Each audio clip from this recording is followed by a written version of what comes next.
नमस्कार दोस्तों, स्वागत है आपका हमारे YouTube चैनल पे जहाँ पे आपको फाइनेंशियल एजुकेशन की इन डेप्थ नॉलेज प्रोवाइड की जाएगी। अगर आपने हमारी पिछली वीडियो नहीं देखी तो आपसे रिक्वेस्ट है पहले हमारी पिछली वीडियो ज़रूर देखें जिसमें आपको बहुत ही बेनिफिशियल एंड वैल्यूएबल नॉलेज मिलेगी। आज की वीडियो में हम बात करेंगे ऐसे टिप्स एंड स्ट्रेटजीज़ की जिनके थ्रू आप अपना फाइनेंशियल फ्रीडम इजीली अचीव कर पाएंगे और एक बहुत ही इजी वे से आप कैसे अपना फाइनेंशियल गोल्स भी अचीव कर पाएंगे। अगर आपने अभी तक हमारा यूट्यूब चैनल सब्सक्राइब नहीं किया तो प्लीज़ पहले चैनल को सब्सक्राइब कर लीजिए ताकि ऐसी और भी वैल्यूएबल नॉलेज और इन्फॉर्मेशन आप तक पहुंच सके। तो चलिए हम अपनी वीडियो की ओर बढ़ते हैं। तो आज सबसे पहले तो हम बात करेंगे कि फाइनेंशियल फ्रीडम हमें अचीव कैसे कर पाए। फाइनेंशियल फ्रीडम है क्या? तो फाइनेंशियल फ्रीडम एक ऐसी स्टेट है जहाँ पर आपको फाइनेंस के रिलेटेड पूरी फ्रीडम मिलेगी। जैसे आपको इन सिंपल लैंग्वेज में बताता हूँ, आपको पैसा खर्चते समय सोचना ना पड़े कि आपको कोई परेशानी ना हो। आप बिना किसी परेशानी से अपनी जो बेसिक नेसेसिटीज़ हैं, जो रोज़ की ज़रूरत है, वो आप आराम से पूरी कर पाएँ। तो फाइनेंशियल फ्रीडम अचीव करने के लिए जो आपका फर्स्ट स्टेप होना चाहिए, सबसे पहले उसकी ओर बात करते हैं। तो फर्स्ट स्टेप हमारा होना चाहिए सेटिंग फाइनेंशियल गोल्स।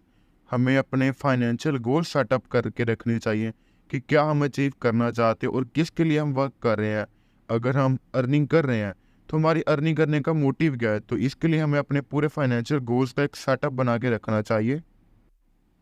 और हमारे ये जो फाइनेंशियल गोल्स हैं ये short term, long term, medium term according to the different हमारी रिक्वायरमेंट के साथ होने चाहिए।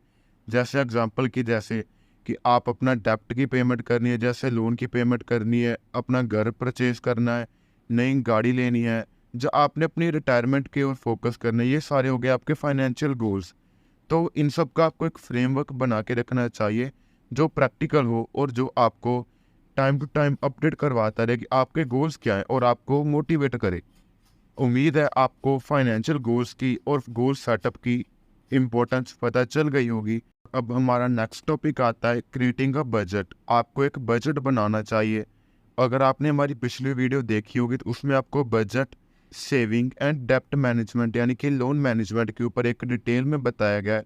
अगर आपने उसके लिए डिटेल में इंफॉर्मेशन चाहिए, अब हमारी पिछली वीडियो देख सकते हैं। तो बजट बनाना एक बहुत ही इंपॉर्टेंट चीज़ है, बजट हमें ज़रूर बनाना चाहिए। तो बजट बनाने से हमें अपने एसेट की और हमारे जो भी खर्च हैं वो सारा हमें पता चलता रहेगा और हम उसी के अकॉर्डिंग परफॉर्म कर पाएंगे। और सेकंड नंबर पे आता है सेविंग्स। सेविंग्स तो बहुत इंपॉर्टेंट चीज़ है क्योंकि हम वर्क करते हैं तो सेविंग हमारा एक मोस्ट मोटिव होना चाहिए, हमारा फर्स्ट मोटिव सेविंग होना चाहिए। और तीसरे नंबर पे डेप्ट मैनेजमेंट।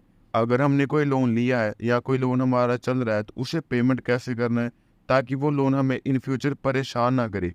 तो ये तीन टॉपिक बहुत ही इंपॉर्टेंट, इसके ऊपर हमने एक डिटेल वीडियो बनाई, आप वो ज़रूर देखें जिसका लिंक आपको डिस्क्रिप्शन में मिल जाएगा।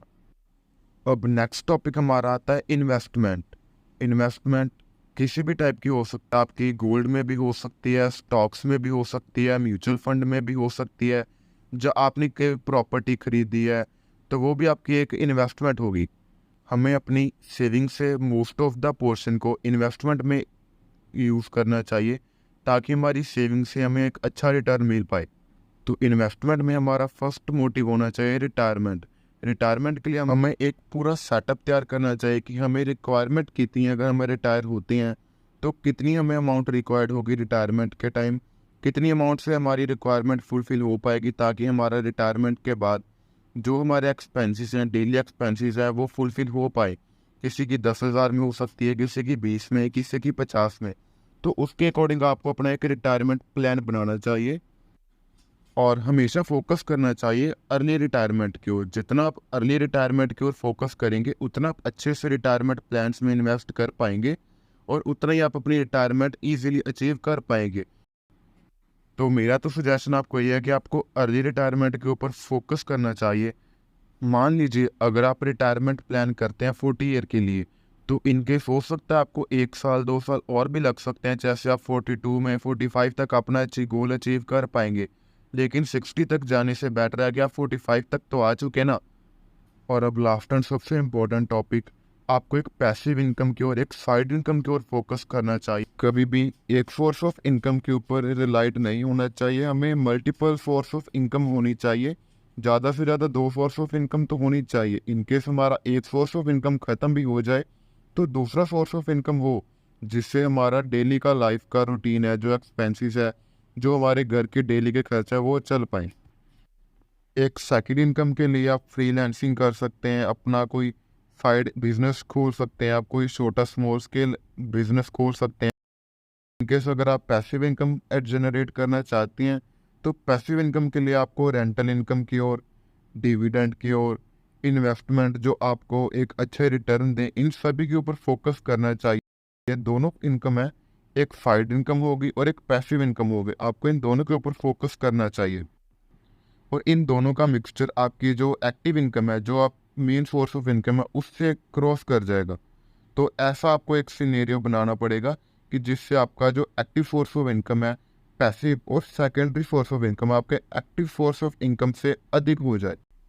इस वीडियो में हमने जितने भी टॉपिक्स कवर किए, अगर आप इन सभी टॉपिक्स को डीपली समझेंगे, इनके ऊपर आप वर्क करेंगे, इनके ऊपर फ्रेमवर्क बनाएंगे अपना, तो आप बहुत ही जल्दी फाइनेंशियल फ्रीडम अचीव कर पाएंगे।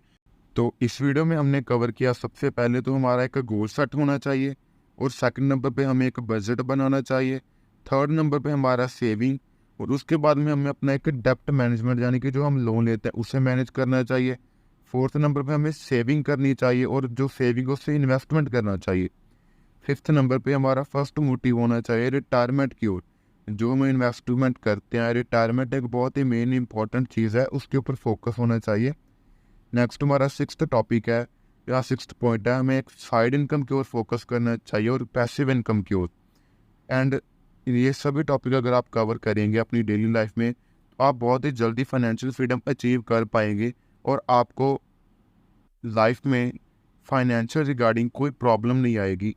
अगर आएगी भी तो आप उसे एक मैनेजमेंट वे से और एक बहुत ही स्मार्ट वे से ओवरकम कर पाएंगे। उम्मीद है आपको हमारी वीडियो अच्छी लगी होगी।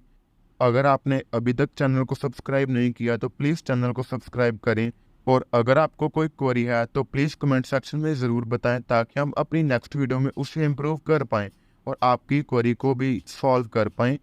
आपका बहुत बहुत थैंक्स हमें अपना कीमती समय देने के लिए।